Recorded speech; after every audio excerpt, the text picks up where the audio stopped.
Hi everyone, it's me Angel. Welcome to my YouTube channel.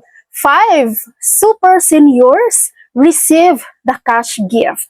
Yes, 5 super seniors po ang nakatanggap ng cash gift galing sa Dalagete, Cebu City.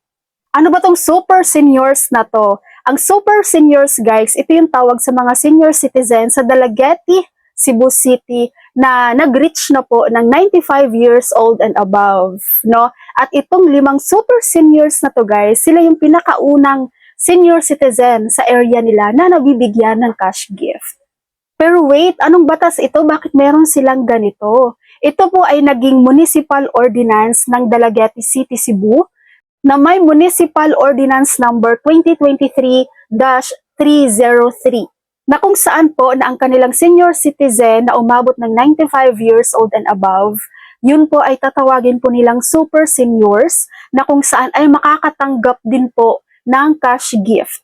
Wow! So, kumusta naman sa lugar nyo dyan? Meron bang ganitong ordinance si Mayor? At ngayon naman, magkano ang cash gift na binigay dito sa 5 super seniors na ito? Diyan sa 5 super seniors guys, merong isang 95 years old at siya po ay nakatanggap ng tumataginting na 10,000 pesos. Wow! And yung 4 naman guys, sila naman ay 96 years old na kung saan ang 4 na yun ay nakatanggap naman ng tumataginting na 15,000 pesos. Wow! Ang sarap naman talaga! So ito naman guys ang amount na matatanggap ng kanilang mga super seniors kapag sila po ay pasok doon sa Municipal Ordinance number 2023-303. No, kapag ang kanilang senior citizen ay umabot po ng 95 years old, siya po ay makakatanggap ng 10,000 pesos. Kapag 96 years old, makakatanggap naman siya ng 15,000 pesos. 97 years old, 20,000 pesos. 98 years old, 25,000 pesos, 99 years old, 30,000 pesos, and 100 years old ay 100,000 pesos. Ang ganda, no? So, ibig sabihin, guys, itong super seniors nila ngayon na 95 years old na nakatanggap ng 10,000 pesos. So, next year, pagdating na ng 96 years old, siya naman ay tatanggap na ng 15,000 pesos. Nice kaayo ha? Ngayon kung ang tanong nyo, pero Miss Angel, paano naman yung mga nag 100 years old na at nakatanggap na ng 100,000 pesos? So kapag mag 101 years old, paano ang mangyayari sa kanilang senior? Ay makukuha pa ba sila? Yes na yes. According po sa kanilang Mayor Ronald Alan Sisante, no?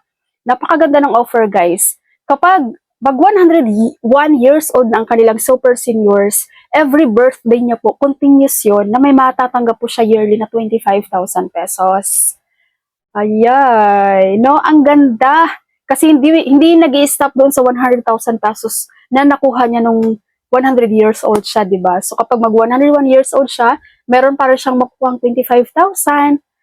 102 years old, another 25,000, no? Ang ganda. At ang naging distribution nitong kanilang cash gift, guys, sa kanilang mga super seniors, ay pinangungunahan mismo ng kanilang butihing mayor na si Mayor Ronald Alan Sisante. Napapansin ko lang, parang alaga yung mga senior sa Cebu. No? Kasi doon kay Mayor Jonas Cortez sa Mandawi City, di ba? Napaka-active niya rin doon sa mga assistance sa mga senior citizen niya. So ito naman sa Dalagete Cebu din. No? So parang ang daming magagandang mayor dyan sa Cebu. No? Parang hindi nila pinapabayaan yung kanilang mga senior citizen. So kumusta naman kaya yung ibang area? Nga. Nga, hindi pinapansin ng kanilang mayor. No? Kaya napakaswerte nyo guys talaga kapag yung mayor nyo is very active talaga. And alam mo yung isip niya napaka-broad, yung hindi siya makakaramdam na napapagod siya. No, yung gusto niya, yung isip niya ba na dapat meron siyang gagawing program para sa mga seniors or sa mga tao niya sa community niya, no, ganun dapat. So meron ba ditong mga seniors na nanonood ngayon na taga Dalagete City?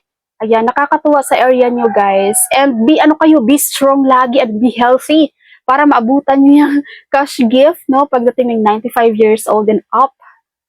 at ma-enjoy nyo rin yan, guys. Alright! So that's my good news for today. Keep tune in dito sa aking YouTube channel. Maging updated tayo sa mga informations na dapat alam nyo. Thank you so much for watching, everyone. God bless you all.